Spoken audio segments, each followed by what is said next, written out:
वंदे भारत। मैं हूं सांची त्यागी, आप देख रहे हैं भारत तक।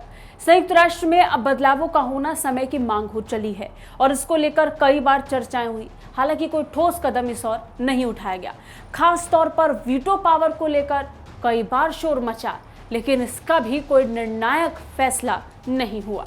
एक बार फिर जब भारत को मौका मिला तो संयुक्त राष्ट्र में वीटो पावर को लेकर भारत ने स्पष्ट तौर पर आईना दिखाया और बताया कि किस तरीके से ये 5 देश समय समय पर अपने राजनीतिक हितों को देखते हुए, उसे ध्यान में रखते हुए कई बार इस शक्ति का इस्तेमाल कर चुके हैं, लेकिन फिर भी कुछ ठोस नहीं हुआ और संयुक्त राष्ट्र की जो स्थापना असल मायनों में हुई थी वो कारगर साबित नहीं हो पाई है। क्या है पूरा मामला, आगे आपको बताएंगे। दरअसल संयुक्त राष्ट्र में फिर एक बार वीटो को लेकर भारत ने चिंता जाहिर की।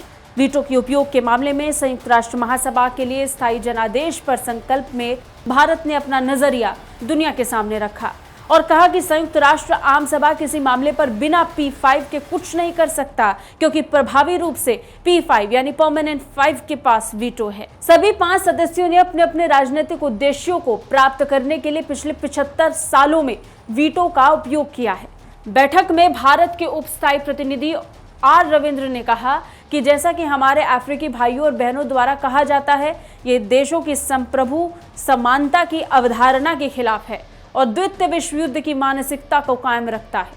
या तो मतदान के अधिकार के संदर्भ में सभी के साथ समान व्यवहार किया जाए या फिर नए स्थायी सदस्यों को भी वीटो का अधिकार दिया जाना चाहिए। भारत ने संयुक्त राष्ट्र आम सभा में विश्व का ध्यान अलग अलग घटनाओं पर केंद्रित कर अपनी ओर से चिंता जाहिर की।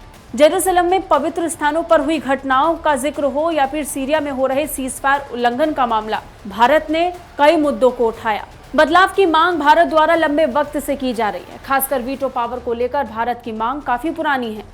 वीटो पावर का संयुक्त राष्ट्र में कुछ देशों के पास एकाधिकार बना हुआ है, जिसे संयुक्त राष्ट्र के कमजोर होने की एक वजह कहा जा सकता है।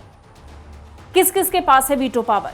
5 राष्ट्रों संयुक्त राज्य अमेरिका, यूनाइटेड किंगडम, चीन, फ्रांस और सोवियत सोशलिस्ट रिपब्लिक ने संयुक्त राष्ट्र की स्थापना में महत्वपूर्ण भूमिका निभाई थी। यही कारण है कि इन देशों को संयुक्त राष्ट्र में कुछ विशेष अधिकार मिले। बाद में यूएसएसआर के टूटने के बाद इसका अधिकार 1990 में रूस को मिल गया था।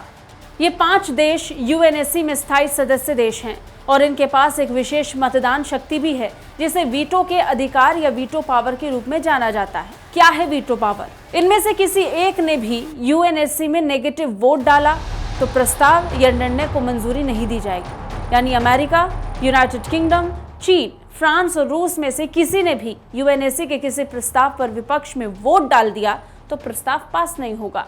यह बड़ी बात यह है कि सभी 5 देश किसी न किसी वजह से अलग अलग मौकों पर अपने अपने राजनीतिक हितों को साधने के लिए वीटो के अधिकार का इस्तेमाल कर चुका है। पिछले कई सालों में 5 स्थायी मेंबर के पास वीटो होने के कारण समय समय पर ये देश एकाधिकार प्राप्त ताकत के चलते सुधार की पूरी प्रक्रिया का बंधक बन चुके हैं, जिसने युद्ध के खिलाफ लिए गए संकल्प को बार बार बाधित भी होने दिया है। हमने कई मौकों पर देखा है कि कैसे इन 5 स्थायी सदस्यों ने अपने अपने निजी हितों को और राजनीतिक हितों को साधने के लिए वीटो पावर का इस्तेमाल किया।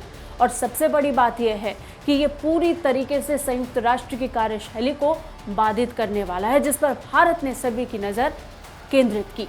कैसी लगी हमारी रिपोर्ट, कमेंट करके जरूर बताइए। बाकी रक्षा और विदेश मामलों से अपडेट रहने के लिए देखते रहिए भारत तक। जय हिंद।